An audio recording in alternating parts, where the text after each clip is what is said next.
Hi everyone, मेरा नाम ऋषभ है और बात करेंगे आज रिलायंस इंडस्ट्रीज लिमिटेड के बारे में। ठीक है, जिसके मालिक मुकेश अंबानी जी उर्फ मोटा भाई। तो रिलायंस के बारे में बात हो क्यों रही है, ये जरूरी है जानकारी, क्योंकि वो हमारे लिए बहुत प्रॉफिटेबल होने वाला है रिलायंस कंपनी इस वजह से। और दूसरी चीज, प्रॉफिटेबल क्यों होने वाला है, तो इसलिए आप सबने बहुत रूमर्स और न्यूज बहुत ज्यादा स्प्रेड हो रही है 2 दिनों से। न्यूज ये स्प्रेड हो रही है कि टेलीकॉम इंडस्ट्री का जो बादशाह है इस टाइम पर, प्रेजेंट टाइम पर, जियो, वो अपना आईपीओ लेकर आ रहा है, यानी कि डीमर्ज हो रहा है। जियो को अलग किया जा रहा है। किससे अलग किया जा रहा है? रिलायंस इंडस्ट्री से। सब कुछ रिलायंस इंडस्ट्री में मिक्स है। आपको पता है रिलायंस इंडस्ट्री का एक बिजनेस नहीं है, बहुत सारे बिजनेस हैं।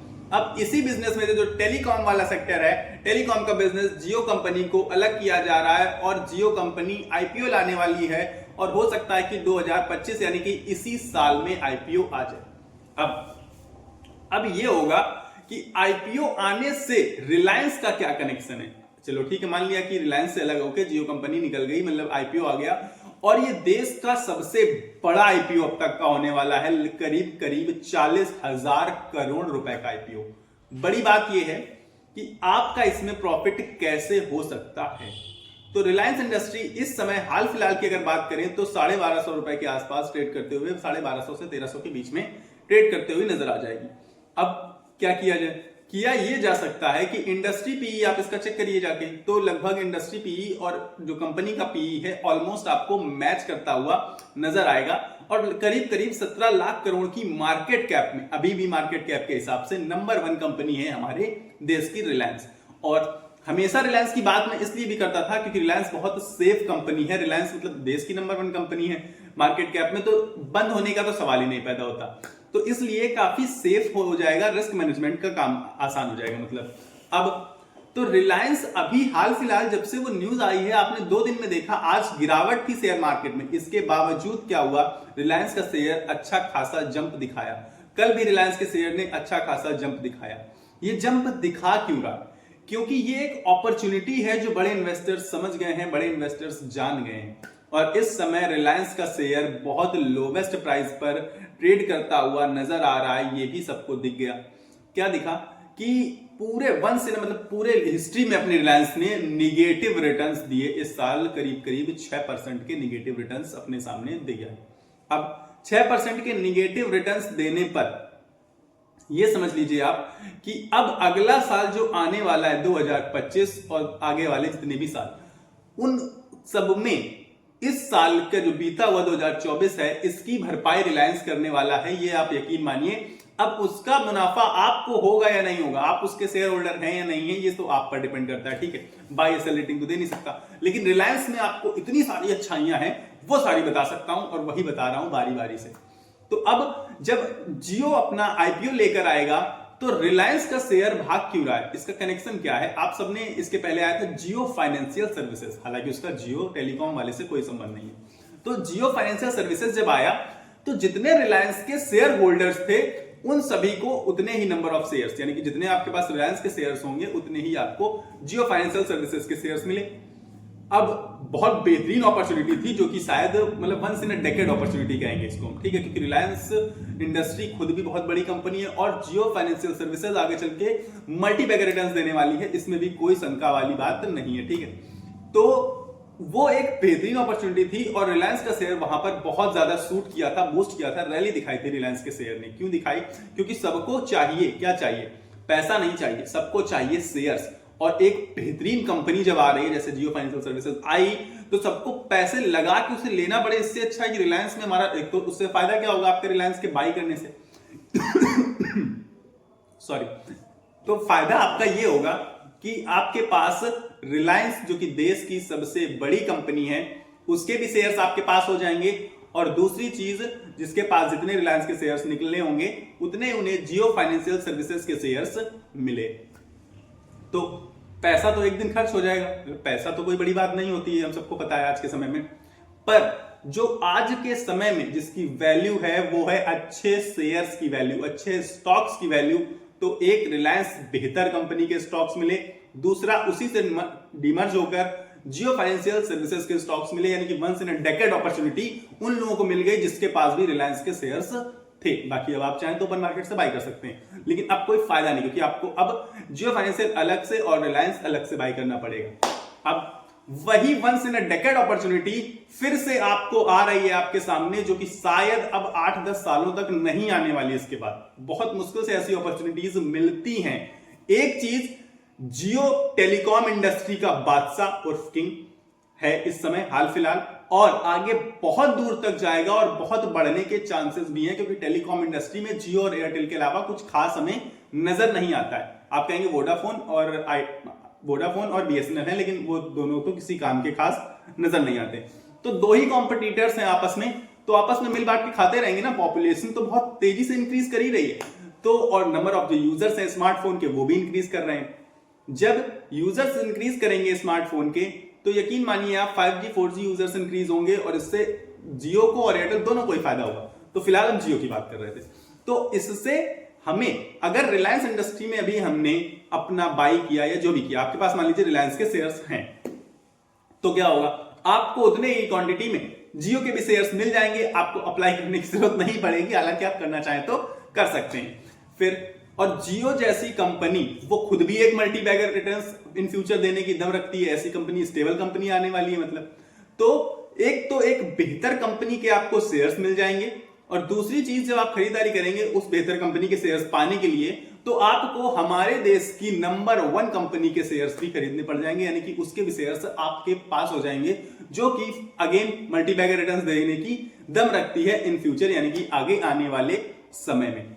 अब इसी वजह से जब से ये न्यूज आई, तब से लगातार बड़े इन्वेस्टर समझ लीजिए या फिर FII समझ लीजिए, DII समझ लीजिए, दोनों ने ही खरीदारी का माहौल था, और रिलायंस में लगातार जबरदस्त खरीदारी हुई, और शेयर प्राइस को काफी तेजी से इंक्रीज होते हुए आप सबने देखा।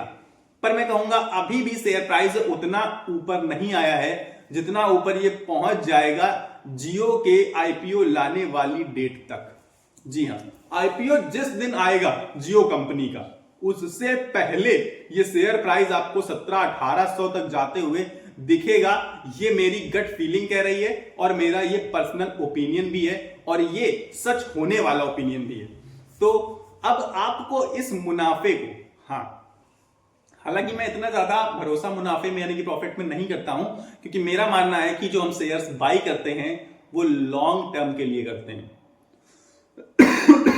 Again sorry. तो जो शेयर्स होते हैं वो बेचने के लिए पहली बात तो होते नहीं है, और जो पैसा हमारे पास एक्स्ट्रा होता है, जो यूज में हम अभी नहीं लाना चाहते, उसको ही हमें शेयर मार्केट में लगाना चाहिए, क्योंकि शेयर मार्केट तो रिस्की। अगेन आपने देखा कि रिलायंस जैसी सेफेस्ट कंपनी ने इस साल निगेटिव रिटर्न्स दिए, तो कुछ भी हो सकता है शेयर मार्केट में। तो इसलिए जो शेयर्स होते हैं, स्टॉक्स, उन्हें बेचा नहीं जाता, उन्हें बेचने के लिए खरीदा ही नहीं जाता है। उन्हें खरीदा किस लिए जाता है? पालने पोसने के लिए, मतलब अपने साथ रखने के लिए और बड़ा करने के लिए। यानी कि टाइम जितना ज्यादा आप देंगे उतना ज्यादा वो आपकी वैल्यू बढ़ाते जाएंगे, आपकी वेल्थ को इंक्रीज करते जाएंगे। तो इससे आपका बहुत तगड़ा फ्यूचर में मुनाफा हो सकता है रिलायंस कंपनी से, क्योंकि रिलायंस कंपनी एक आपके पास शेयर हो जाएगा, और दूसरा जियो कंपनी जो कि बहुत ही ज्यादा टक्कर देने वाली कंपनी, यानी कि बहुत बड़ी कंपनी है, ये हम सबको पता है, और ऑलवेज प्रॉफिट मेकिंग कंपनी है। रिलायंस की बात नहीं कर रहा हूं मैं, जियो की बात कर रहा हूं। रिलायंस तो खैर ऑलवेज प्रॉफिट बना ही रही है, जियो भी ऑलवेज प्रॉफिट मेकिंग कंपनी है, क्योंकि टेलीकॉम सेक्टर हमेशा चलता रहेगा। टेलीकॉम सेक्टर तो बंद नहीं होने जा रहा है। ऐसा तो नहीं है कि हम लोग सिम यूज करना बंद कर देंगे, कहेंगे हटाओ अब से फोन में अपने ऐसे ही देखेंगे बिना नेटवर्क के, बिना डाटा के, ऐसा तो होने वाला नहीं है। तो इसलिए जियो इनफाइनाइट टाइम तक प्रॉफिट मेकिंग कंपनी होने वाली है, और जियो के शेयर्स पाने के लिए सिर्फ और सिर्फ आप देखेंगे कि रिलायंस में जुनून बढ़ जाएगा इन्वेस्टर्स का। इन्वेस्टर्स की खरीदारी रिलायंस में, जब तक जियो का IPO आएगा उसके पहले इतनी ज्यादा खरीदारी बढ़ जाएगी रिलायंस में कि रिलायंस का शेयर प्राइस ऑटोमेटिकली, मैं आपको बता चुका हूं ऑलरेडी, कि 1700-1800 रुपए तक आराम से पहुंचता हुआ आपको नजर आने वाला है, क्योंकि इसने निगेटिव रिटर्न्स दिए। इसको अब इस साल ये उसकी भरपाई करेगा, क्योंकि ये लगभग 14-15% एवरेज रिटर्न्स देता रहा है हर साल। ये हमने रिलायंस की हिस्ट्री में देखा है। तो इस साल इसको उस साल का भी रिटर्न भरना पड़ेगा, एक तो 6% माइनस का, फिर 14-15% प्लस का, और फिर इस साल का 14-15% प्लस, यानी कि ओवरऑल 35 से 40% रिटर्न्स के आप अनुमान लगा सकते हैं इस 2025 में जियो फाइनेंशियल, सॉरी बोल दिया मैंने, रिलायंस इंडस्ट्रीज लिमिटेड से। बाकी जियो फाइनेंशियल सर्विसेज की तो मैं बात बहुत बार कर चुका हूं और बहुत बार करता रहता हूं, वो तो मल्टी बैगर होगा, चलो उसके बारे में तो बात ही नहीं करेंगे, वो तो फ्यूचर के लिए छोड़ देते हैं। फिर तो रिलायंस इंडस्ट्रीज के बारे में मैंने इतनी सारी जानकारी आपको शेयर करी, और ये सिर्फ और सिर्फ क्यों हो रहा है? आप देखिए मार्केट गिरी आज, लेकिन रिलायंस इंडस्ट्री नहीं गिर रहा है। क्यों?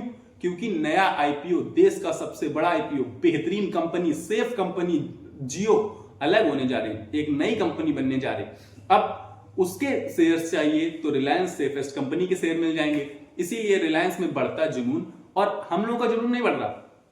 क्या आपने खरीदारी करी रिलायंस में? क्या मैंने करी? चलो ठीक है, मैंने मान लीजिए कर ली, लेकिन क्या ज्यादातर लोगों ने करी खरीदारी रिलायंस में? तो मैं कहूंगा कि ये जवाब है नहीं करी खरीदारी, क्योंकि खरीदारी जो करी गई थी वो एफआईआईज और डीआईआईज यानी कि म्यूचुअल फंड इन्वेस्टर्स के द्वारा करी गई खरीदारी है, क्योंकि उन्हें समझ है कि किस मौके पर, किस टाइम पर अपना इन्वेस्टमेंट करना है। हमें ये सारी समझ नहीं होती। जब वो बहुत तेजी से चढ़ने लगेगा तब बिल्कुल अचानक से आएगा कि आईपीओ आने वाला है, महीना भर बचा, 10 दिन बचा, 15 दिन बचा, तब तक वो ऑलरेडी ऑलमोस्ट अपनी पूरी रैली दिखा चुका होगा, 2-4-5% की रैली बची होगी। तब जाकर हमारे और आपके जैसे रिटेल इन्वेस्टर्स उसमें एंट्री लेते हैं, और इसके बाद फिर क्या रोते रहते हैं कि लॉस हो गया, लॉस हो गया। जबकि ऐसा नहीं है, क्योंकि आपने सही समय पे पैसा नहीं लगाया। अगर आपने सही जगह पर सही समय में पैसा लगा दिया शेयर मार्केट में, तो लॉन्ग टर्म में आपको वेल्थ जनरेट करने से कोई नहीं रोक सकता। ये आप सब जानते हैं, भली भांति आप सबने भी कहानियां सुनी है, वाकिफ है आप सब शेयर मार्केट की स्टोरीज से, और इसीलिए इन्हीं सब कहानियों को सुनकर हम शेयर मार्केट में कदम रखते हैं। तो मैं आपको यही सब चीजें गाइड करता हूं केवल और केवल, ज्यादा कुछ खास नहीं। मैं ये नहीं कह रहा हूं कि मुझे बहुत कुछ आता है, मुझे कुछ नहीं आता मान लीजिए, पर जितना थोड़ा बहुत आता है वही बताने की कोशिश करता हूं। जगह जगह से न्यूज कलेक्ट करके आपके लिए लाता हूं, ताकि आपका भी भला हो सके और मेरा भी भला हो सके। अब अगर आपको वीडियो पसंद आता है तो वीडियो को देखिए लाइक तो करना बनता है मेरे हिसाब से, क्योंकि एक इंसान सामने बैठा है, इतनी मेहनत कर रहा है आप सभी के लिए, तो वीडियो को लाइक कर देना चाहिए। साथ ही साथ चैनल को सब्सक्राइब करके मेरे सपोर्ट के लिए भी और हमारे और आपके प्रॉफिट के लिए भी जुड़ जाना चाहिए। इसीलिए चैनल में एक सब्सक्राइब का बटन आ रहा होगा, उसको जरूर से जरूर दबा दीजिए, प्रेस कर दीजिए। कुछ नहीं जा रहा आपका बिल्कुल भी, ये समझ लीजिए एक चवन्नी नहीं जा रही है सब्सक्राइब का बटन दबाने में। तो सब्सक्राइब का बटन दबा दीजिए और मेरे साथ जुड़ जाइए। फिर बाकी रिलायंस के बारे में अगर मुझसे कोई पॉइंट मिस हो गया हो बाई चांस, क्योंकि रिलायंस इस समय हर सेक्टर में अपनी ग्रोथ दिखा रहा है, तो अब बहुत सारी बातें करने के लिए और वीडियो को बहुत लॉन्ग नहीं कर सकते। अभी आपने देखा कि कैंपा कोला की बहुत ही भारी सक्सेस हुई, ठीक। इसके बाद रिलायंस ने स्नैक्स मार्केट में कदम रखने की बात करी, यानी कि वही चिप्स, बिस्कुट, नमकीन वगैरह वगैरह। तो स्नैक्स मार्केट में कदम रखेगा, वहां पे भी आपको पता है हल्दीराम से बहुत तगड़ा कंपटीशन, मतलब और चीजों से कंपटीशन मिलेगा, लेकिन वहां भी पत्ता साफ कर देगा, क्योंकि उनके पास ऐसी प्राइसिंग स्ट्रेटजी है, मार्केट स्ट्रेटजी है, प्रमोशन इतना जबरदस्त होता है कि आप यकीन मानिए कि पूरे मार्केट में जो अपने कॉम्पिटिटर्स हैं उनको हटाने का, उनका हिलाने का उनको काम करते हैं हमारे रिलायंस इंडस्ट्री के मोटा भाई उर्फ मुकेश अंबानी।